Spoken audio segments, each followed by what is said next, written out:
Welcome back. We are here with dating expert Patrick Wanis, and before the break, you had described the meaning of being date-worthy. Now you're going to give us some tips on how we can actually find the perfect match. Yeah, I have a book called Soulmates, Find Your Perfect Match Now.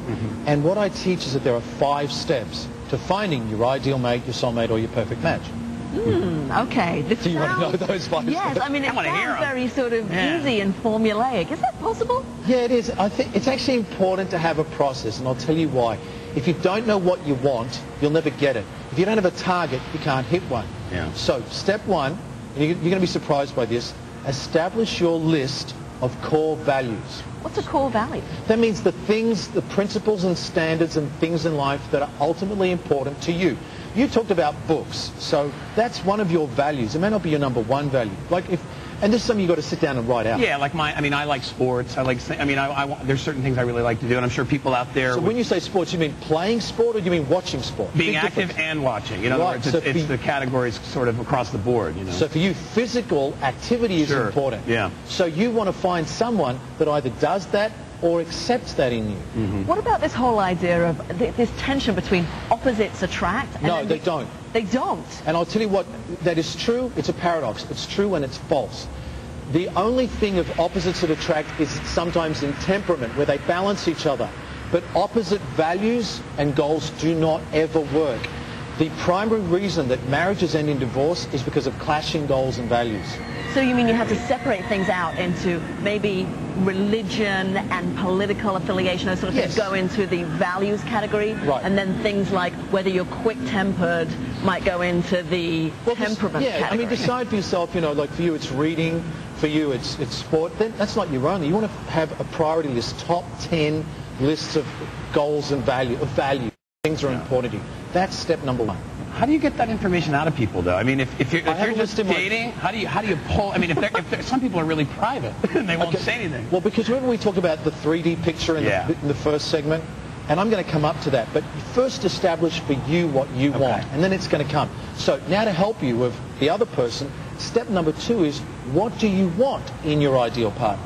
Okay. It's funny because Rosa Rita wrote into our message boards to say dating is like a job interview. And it sounds very much like you do. You have to get that information out of your partner. Unfortunately, we spend more time shopping for a car, shopping for a house, than we do for shopping for the person we're going to spend the rest of our life with. Now, I'm not saying you make it a mathematical formula. I'm just saying get clear. Because if you're not clear now, you will be when you're in that relationship. One day you'll go, I don't want to be with this person because this, and this. And you didn't think that the steps sort of to get to that point where you've at least quantified what type of person you want to be with? You know, the theme here is knowledge is power. You've got to know what you want. So you know what you want in your ideal partner. You list out those top 10 qualities.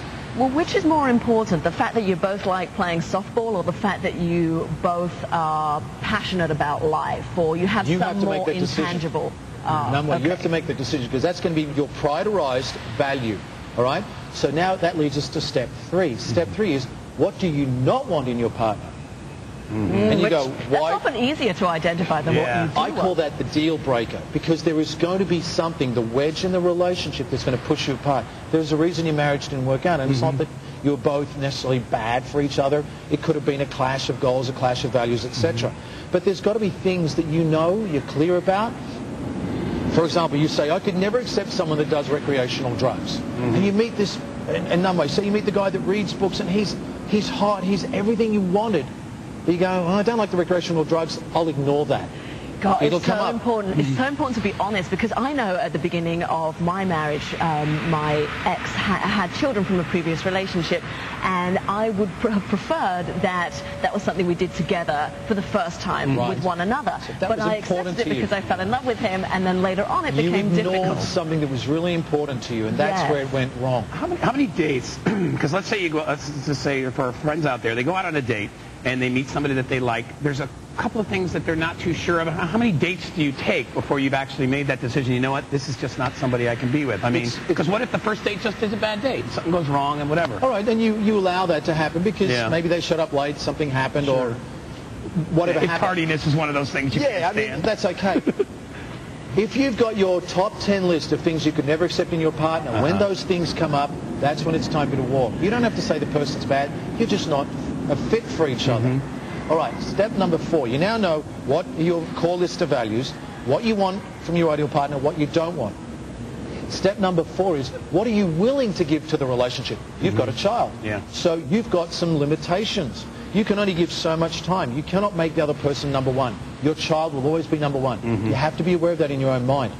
What do you expect to feel in the relationship? You know, what do you want to feel? How do you, like for you, Namwa, you know, is it romance? Is it passion? Is it sharing books? And, you know, what is it? But what do you want to feel? And the thing is that you know give? it, but you tend to compromise on it when you're in a situation because somebody may have other attributes that you find very attractive. And that's okay. Well, this subject that you're talking about is really hitting home with people on the message boards. Like Just Pretty in Pink said, if they don't have time to date or to have a relationship, I don't waste my time. So somebody who's that's not a good point. available. And you know what they're saying? It fits into my process. What they're saying is their priority is not dating.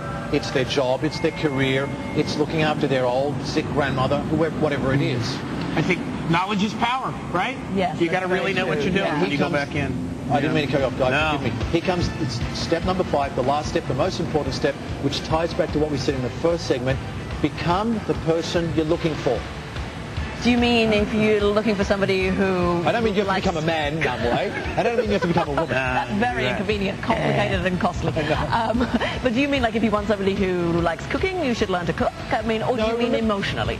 I meant on actually all levels, mental, physical, emotional and spiritual, based on your core list of values. If you said you want someone that's kind, loving and forgiving, are you also kind, loving and forgiving? Because guess what? If you've got a lot of anger in you, you're not going to attract someone that's kind, loving, forgiving because they're not going to match you. Right. Would you be attracted to someone angry?